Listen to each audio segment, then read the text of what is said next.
আজকে মরহুম দেলোয়ার হোসেন মিয়াজি স্মৃতি ফুটবল টুর্নামেন্টের সমাপনী অনুষ্ঠান এবং ফাইনাল ম্যাচের খেলার অনুষ্ঠানে সবাইকে আমার পক্ষ থেকে শুভেচ্ছা এবং অভিনন্দন।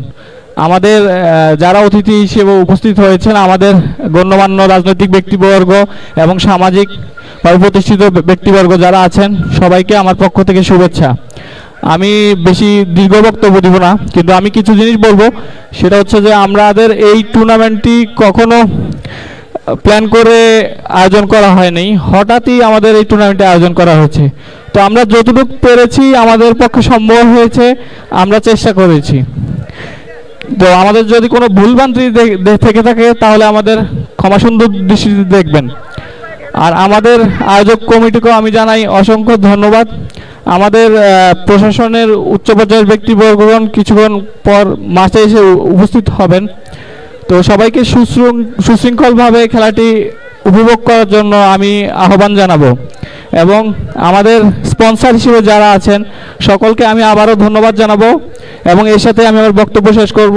সবাই আমার বাবার জন্য এবং আমার পরিবারের জন্য দোয়া করবেন। আসসালামু আলাইকুম। আমাদের উক্ত টুর্নামেন্টের প্রধান পৃষ্ঠপোষক জনাব আমিনুল হাসান হৃদয়। বিসমিল্লাহির রহমানির রহিম। প্রথমে আমি আল্লাহর কাছে অশেষ কৃতজ্ঞতা জানাই এবং যে আমরা এই টুর্নামেন্টটি আয়োজন করেছি এবং সফলভাবে শেষ করতে পেরেছি। আমাদের এই টুর্নামেন্টে আমি আগেও বলেছি, আমরা কোনো প্রকার প্রিপারেশন ছিল না। আমি দেশের বাইরে ছিলাম, তখনই আমার ছোট ভাইরা বলে যে একটি টুর্নামেন্ট আয়োজন করবে, এবং তারা হচ্ছে যে আমাকে না জানিয়ে এই টুর্নামেন্টটার নাম মরহুম দেলোয়ার হোসেন মিয়াজি স্মৃতি ফুটবল টুর্নামেন্ট দিয়ে দেয়। তো তখন সাথে সাথে আমার আর কিছু করার ছিল না, আমি এটার সাথে জড়িত হয়ে যাই এবং আমরা আমাদের প্রস্তুতি ছাড়াই সর্বোচ্চটা আমরা দেওয়ার চেষ্টা করেছি। আমরা সর্বোচ্চ শক্তি নিয়ে আমরা আসলে মাঠে নামি এবং আজকে আমাদের এই টুর্নামেন্টটা আমি কতটুকু করতে পেরেছি জানি না। খেলাধুলা আসলে অনেকটা একটা সেন্টিমেন্টাল বিষয়, কিন্তু আমরা যদি এই খেলাধুলার মাধ্যমে কাউকে কষ্ট দিয়ে থাকি তাহলে আমাদেরকে ক্ষমা করবেন। আমি আবারও আমার ধন্যবাদ জানাই আমার আয়োজক কমিটিকে, যারা তরুণ, তাদেরকে নিয়ে আমি এই বন্যা 2024-এর বন্যায় অজস্র পরিশ্রম করেছি। তারা দিনরাত পরিশ্রম করেছে কিন্তু কোনো কথা বলে নাই।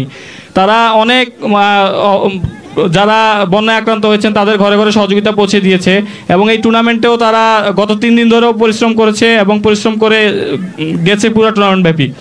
আমি আবারও ধন্যবাদ জানাই আমাদের সকল স্পন্সরদের। আমি বিশেষভাবে ধন্যবাদ জানাই আমাদের উপস্থিত আজকে আমাদের বিশেষ অতিথি এবং প্রধান অতিথি আমাদের ইউনো মহোদয় এবং আমাদের অত্যন্ত শ্রদ্ধেয়ভাজন সামিউল মাসুদ স্যার, যিনি বর্তমানে একটি বড় দায়িত্বে আছেন।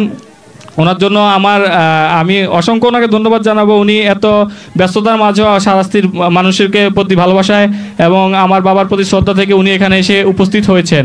উনি শাহরাস্তির জন্য ভবিষ্যতেও শাহরাস্তির দিকে খেয়াল রাখবেন, যাতে আমাদের এখানে যেই রকম কর্ম পরিবেশ উনি এখানে পেয়েছেন, সেই কর্ম পরিবেশ যাতে ভবিষ্যতেও এখানে কন্টিনিউ থাকে, সেজন্য উনি সবসময় এই শাহরাস্তির দিকে খেয়াল রাখবেন এবং শাহরাস্তির মানুষের উন্নয়নে উনি সবসময় ভূমিকা রাখবেন, এটাই আশা। এবং ওনার পরিবারের উত্তরোত্তর সমৃদ্ধি কামনা করছি। এবং আমি আরেকটু বলবো, আমার বাবার জন্য সবাই অন্তঃস্থল থেকে দোয়া করবেন যাতে উনি নাজাত পান এবং আল্লাহ যেন ওনাকে বেস্ত নসিব করেন। এবং আমাদের এই টুর্নামেন্ট আমরা যাতে ভবিষ্যতে এইরকম টুর্নামেন্ট আয়োজন করতে পারি, সেই জন্য সবাই দোয়া রাখবেন এবং আমার পরিবারের প্রতি দোয়া রাখবেন। আসসালামু আলাইকুম।